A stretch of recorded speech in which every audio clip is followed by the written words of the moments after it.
243A میں کہتے ہیں نا آسان سوال، اس میں ترمیم کی ضرورت کیوں پیش آ رہی ہے اور آپ کے نزدیک کس قسم کی جو ہے اس میں تبدیلی کی ضرورت ہے؟ جی عامر صاحب، پہلے تو بہت شکریہ انوائٹ کا، اور انیس صاحب کو بھی میرا بہت سلام، اٹس این آنر۔ دیکھیے، آپ نے آئی تھنک اپنے انٹروڈکشن میں پورا جو پرپز ہے نا جی، جس وجہ سے یہ ترمیم لائی جا رہی ہے، ایگزیکٹلی وہ کافی تو آپ نے بیان کر دیا۔ دیکھیے، nature and character of war, especially ہمارے ریجن کے اندر جو اپلیکیشنز ہو رہی ہیں اور جو ماڈرن وارز ابھی ریسنٹ چل بھی رہی ہیں اور کچھ پاسٹ میں ختم ہوئی ہیں، ان کو مد نظر رکھتے ہوئے پھر پلوامہ کا انسیڈنٹ ہوا، پھر ابھی پہلگام کا انسیڈنٹ ہوا، اور پھر موسٹ امپورٹنٹلی یہ جو چینج مائنڈ سیٹ ہمارے نیبرہڈ میں آیا ہے، جس طریقے سے وہ ٹو وار فرنٹ کر رہا ہے، ٹو فرنٹ وار کر رہا ہے، انٹرنل کو ہمارے چھیڑ رہا ہے، ایسٹرن ویسٹرن دونوں سے کریٹ کر رہا ہے، پھر ڈپلومیٹک اوفینسو ہے۔ اس کو میں ان شارٹ کہوں گا کہ ایک ہائبرڈ ماڈل کو اس نے اپنایا ہے کوئرژن کے لیے۔ جی، ہم نے ہائبرڈ کی ملٹری آپریشنل اپلیکیشن تو دیکھی ٹیررزم کی شکل میں اور چیزوں میں، لیکن یہ جو کوئرژن بھی ابھی ڈپلومیٹک پولیٹیکل کوئرژن ہے، واٹر منوور کا کوئرژن ہے، تو اس نے spectrum of nature of war کو چینج کر دی۔ جی، کریکٹر آف وار تو چینج ہو رہی ہے، ساتھ نیچر بھی چینج ہو گئی ہے۔ پاکستان انڈیا کانٹیکسٹ میں بھی اسپیکٹرم آف وار بہت انکریز ہو گیا۔ ابھی دیکھیں نا، جب پہلگام کا ہوا تو پہلگام کے رسپانس میں جو رسپانس کیا پاکستان کا جس ڈومین میں، ایون ود ان پاکستان بہت سے لوگ حیران تھے کہ یہ کیا کس طرح کا رسپانس تھا۔ اس بارے میں زیادہ تر لوگوں نے ان ڈومینز کے بارے میں سوچا ہی نہیں۔ تو ملٹی ڈومین آپریشن جو ہے نا، وہ ایک فیشن ایک طریقہ کار ہوگا ابھی اگلی جنگ کا بھی جو ابھی ہوئی ہے وہ بھی، اور اگلی جنگوں کا بھی، اور اس میں اکراس آل اسپیکٹرم آپ کے رسپانسز جانے ہیں۔ اچھا، ٹائم بڑا کم ہو گیا ہے۔ ہو کیا رہا ہے عامر صاحب، جو سب سے امپورٹنٹ چیز ہم نے کی ہے، Pakistan India are two nuclear countries. India try کر رہا ہے کہ اس اسپیس فار وار کو کریٹ کیا جائے under the nuclear over hang, اور وہ امبیرس کرنا چاہتا ہے پاکستان کی ملٹری کو، پاکستان کو، within a very small application, maybe few hours, maybe few minutes. ہم نے یہ ریسنٹ پاسٹ میں بھی دیکھی، ایران کے اوپر امریکن اپلیکیشن بڑے تھوڑے ٹائم کے لیے ہوئی، لیکن اسٹریٹجک انوائرمنٹ ہی اس نے پورے مڈل ایسٹ کا چینج کر دیا، اور اس کے جو افیکٹ ہے وہ ہمارے اوپر بھی ہے۔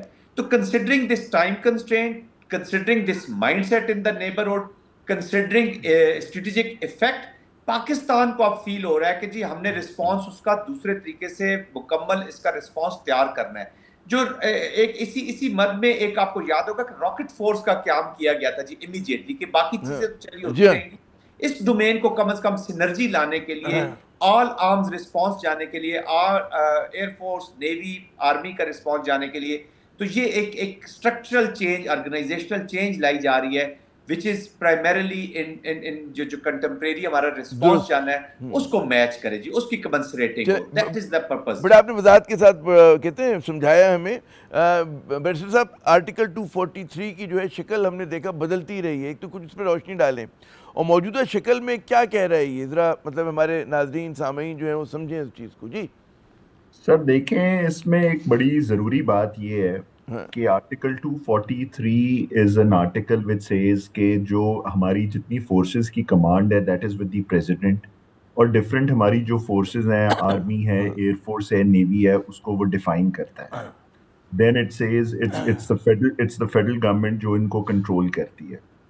اب اگر اس کے اندر کوئی بہتری لائی جا رہی ہے یا ریفارم لایا جا رہا ہے آف اے ٹیکنیکل نیچر، میرے حساب سے تو اس کے اوپر ڈبیٹ ہی نہیں ہونی چاہیے، اچھا، because this is an issue which relates to the security of Pakistan. اگر آپ ہمارا آئین بھی پڑھیں نا تو آرٹیکل 239 ایک آرٹیکل ہے جس کا سب کلاس 5 ہے، وہ تو یہ کہتا ہے کہ جنرلی بھی کوئی بھی آئینی ترمیم جو 2/3 سے ہوتی ہے اس کو آپ کسی عدالت میں چیلنج ہی نہیں کر سکتے، it can not be called into question in any code of law, یہ آئین خود کہتا ہے، بٹ somehow وہ چیلنج ہوتی ہیں، وہ چلتی بھی ہیں، اس کے اوپر ڈیبیٹ بھی ہوتی ہے، ایک لمیٹڈ سپیئر میں انہوں نے کہا چیلنج کیا بھی جا سکتا ہے۔ اب آرٹیکل 243 is an article جس سے is an article which directly relates to the security of our country۔ ابھی آپ نے ریسنٹلی سر دیکھا پاکستان جو 4 گنا چھوٹا ملک ہے انڈیا سے، but because of our armed forces we were able to defeat India. اب اس کے اندر اب جو جس طرح بات ابھی کی گئی کہ جو اب وار ہوتی ہے وہ کوئی کنونشنل وار تو ہوتی نہیں ہے، اٹس اے ملٹی ڈائمینشنل وار جس کے اندر آپ نے آئی ٹی بھی آتا ہے, سائبر معاملات بھی آتے ہیں, 100 اور ٹیکنیکل معاملات ہیں, اور اس کے اندر you can not wait for days on and for decision making. Decision making has to be a split decision making.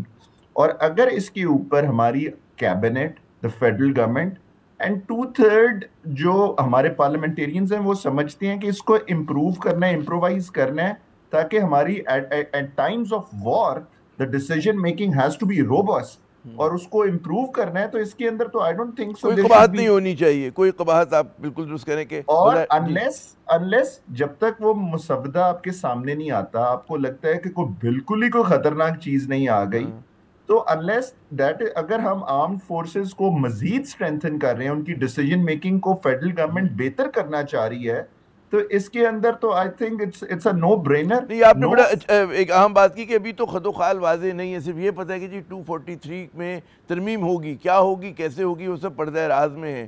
وہ میرے خیال میں 2-4 دن میں کچھ سامنے چیزیں آ جائیں گی. جنرل صاحب, ایک طرف جو ہے جیسے کہ آپ نے کہا کہ جدید جنگ جو ہے مختصر ہوگی, شدید ہوگی ہمارے کانٹیکس میں, لیکن ایک مثال ہمیں روس اور یوکرین کی ملتی ہے کہ لڑے چلے جا رہے ہیں, مطلب ہے مہینے گزرے, ہفتے گزرے, سال گزرے, ابھی تک لڑائی جاری ہے, ٹھیک ہے نا. لیکن جیسے آپ نے بالکل درست کہا کہ جی زیادہ مرکزیت پہ زور ہوگا, سینٹرلائزیشن ہوگی, اس میں سینرجی کی ضرورت ہوگی. اس میں فضائیہ کا کردار بڑھتا ہوا نظر آ رہا ہے اور بری فوج کا کم ہوتا ہوا. یہ جو ایک مفروضہ ہے کتنا درست ہے, یا آپ اس سے اتفاق کریں گے, اختلاف؟ جی عامر بھائی, میں آپ کا لاسٹ پورشن مس آؤٹ کر گیا جی, کون سا مفروضے کی آپ بات میں مفروضہ یہ ہے کہ جی اب فضائیہ کا کردار جو ہے وہ بڑھتا جا رہا ہے, اور بری فوج کا جو روایتی ہماری انفینٹری توپ خانہ ہوا کرتا ہے, اس کا جو کردار ہے وہ محدود ہو رہا ہے, کم ہو رہا ہے. جی دیکھیں, پاکستان کا جو تھریٹ آف کورس یہی تو ابھی پاکستان کے لیے یا پاکستان جیسے ملکوں کے لیے ایک ڈومینز ہیں, اتنی بڑھتی چلی جا رہی ہے کہ ہمیں ہر جگہ پہ بیلنس رکھنا پڑتا ہے. جو پاکستان کا اور انڈیا کا بھی کانٹیکسٹ ہوا, آپ نے دیکھا کہ یہ میزل ایکسچینج تک چلا گیا اور اسکلیشن لیڈر پہ ایک دم اوپر گئے. تو we have to be good in all domains ہی. ابھی میزلز میں آپ چلے جائیں, ایئر فورس پہ چلے جائیں, لیکن جو دوسرا رول ہے باقی کنونشنل ملٹریز کا وہ ختم نہیں ہوتا. اس کی وجہ یہ ہے کہ ابھی جیسے کشمیر ہے جی, کشمیر کے اوپر ڈپلائمنٹس ہیں, پوسٹ ہیں, ڈفرنٹ تھریٹس ہیں. تو یہ ہائبرڈ سے لے کے from tactical to strategic level, hybrid, conventional, unconventional, ہر ڈومین میں ہمیں تھریٹن کیا گیا ہے. اچھا, ادھر ابھی پراکسیز جیسے چل رہی ہیں جو ہائبرڈ کی اپلیکیشن ہے, اس کا ریسپانس ڈفرنٹ ہے. بٹ اس میں کوئی شک نہیں ہے کہ ایئر فورس کا, ڈرونز کا, میزلز کا, یہ فیوچر کی وار ہے. فیوچر کی جو وار ہے نا جی, میں سیناریو آپ کو پیش اگر کر دوں تو وہ یہی ہوگا کہ it is all about inflicting pain. اب تو سول ملٹری جو ہے نا وار فیئر میں بھی مل گیا جی. ابھی تو ملٹری سول ٹارگٹس بھی اسی طرح امپورٹنٹ ہے جس طرح ملٹری ٹارگٹس ہے, کیونکہ ہمارا جس طرح کا اینیمی ہے, اب جس طریقے سے انہوں نے مساجد کو ٹارگٹ کیا, بھاولپور میں آپ دیکھ لیں, کشمیر میں دیکھ لیں جس طریقے سے, تو یہ کیا جی سول ٹارگٹس ہی تھے. سول کولیٹرل ڈیمیج ہوئی, وہ ارتضا جو بچہ مارا گیا 7 سال کا, 4 سال کا, 4 سال کی, وہ 4 سال کی ہوا کی بیٹی ہماری ماری گئی. تو یہ civilians were also you know target. اور جس طریقے کا یہ مائنڈ سیٹ ہے, تو یہ this future war will be about inflicting pain. کون زیادہ پین کرتا ہے دیتا ہے اور کون پین کو برداشت کرتا ہے. تو یہ سول ملٹری ٹارگٹس جو ہے وہ آلموسٹ مکس ہی ہو گیا جی. تو آف کورس جو دوسرے ڈومین ہے, ایریل ڈومین ہے, ان میں رسپانسز بڑھیں گے, لیکن ہمیں باقی بھی چیزیں اپنی اپ ٹو ڈیٹ یا لیٹسٹ جو ریکوائرمنٹ ہے کنونشنل ڈومین میں, پاکستان نے ہر رسپانس کو میچ کرنا ہے.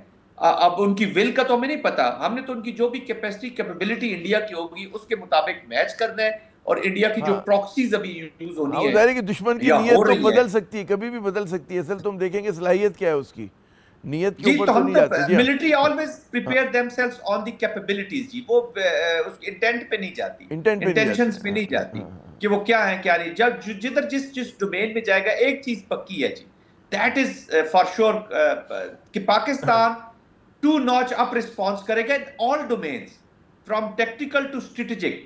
تو جب رسپانس ہمارا کوئٹ پرو کو رسپانس جو ہے وہ پلس میں ہی جانا ہے, تو اس کی تیاری, اس کی ڈیسیژن میکنگ, دیکھیں نا کئی دفعہ آپ کے پاس ویپنز ہو سکتے ہیں, ہتھیار بھی ہوں گے, رسپانس موجود ہوگا, لیکن ڈیسیژن میکنگ اگر لیٹ ہو گئی ہے تو وہ کہتے ہیں نا جس طرح ابھی سندور 2 کے بعد ان کو 6 مہینے بعد جہاز یاد آیا کہ جی ہم نے بھی گرائے, تو وہ جو جنگ کے بعد جو عامر صاحب مکہ ہے نا وہ اپنے منہ کے لیے ہوتا ہے, اپنے منہ پہ مارنے کے لیے ہوتا ہے. بڑی بڑی عام بات کی. جب وقت مختصر ہے, بیٹر صاحب یہ بتائیے گا کہ کچھ ذرا آئینی عدالت کی بات ہو جائے مختصراً کہ اس کی ضرورت کیوں پیش آئی, اور اس میں بعض لوگ یہ کہہ رہے ہیں کہ جی چیف جسٹس کے پاس جو ہیں وہ اختیارات رہیں گے نہیں رہیں گے، یا اس کا جو وہ ہے اختیار جو ہے وہ چلا جائے گا آئینی عدالت کے سربراہ کے پاس. جی سر، ایک بلا وجہ ایک پینک پھیلائی جا رہی ہے.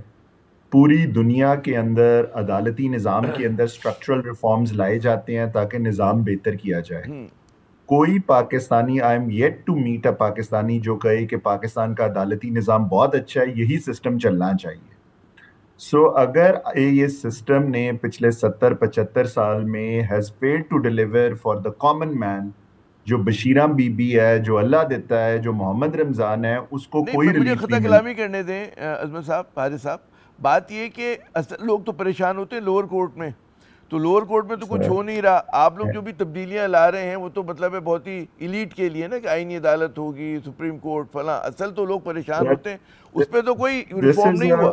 جی دس is a very good question, اور اس کا آنسر یہ ہے کہ آئینی عدالت جو آئے گی وہ ایک تو ایلیٹ کے لیے نہیں ہے سر. آئینی عدالت کا مقصد ایک عام آدمی بھی ہائی کورٹ جا سکتا ہے آرٹیکل 199 میں اور کہہ سکتا ہے کہ میرے فنڈامنٹل رائٹس بریچ ہوئے ہیں، مجھے انصاف دیا جائے. اب جب وہ عام آدمی جو ہائی کورٹ جائے گا، اس کا کیس بھی اور اس کی اپیل بھی جب سپیریئر کورٹس پہ آتی ہے تو وہ 10-10 20-20 سال پھنسی رہتی ہے.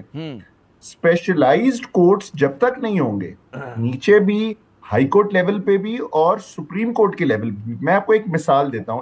اس ٹائم سپریم کورٹ کا ایک بینچ ہے، وہ عام میرے اور آپ کے کیسز روز سنتے ہیں نا جی. وہ ایک کرمنل کیس سنتا ہے، اگلا کمپنی کا کیس سنتا ہے، تیسرا آئینی کیس سنتا ہے. تو جب آپ اتنا ورائٹی آف ورک ایک ہی جج کو دیں گے تو دیر از نو اسپیشلائزیشن. جب سبجیکٹ میٹر اسپیشلائزیشن نہیں ہوتی تو کام سلو ہو جاتا ہے. درست. آپ ایک جج کی ڈیوٹی لگائیں، صبح سے لے کے شام تک اس نے صرف چائلڈ کسٹڈی کے کیسز سننے ہیں، تو جہاں پہ وہ 10 کیسز ختم کر سکتا ہے وہ 55 کیس ختم کریں گے وہاں پر.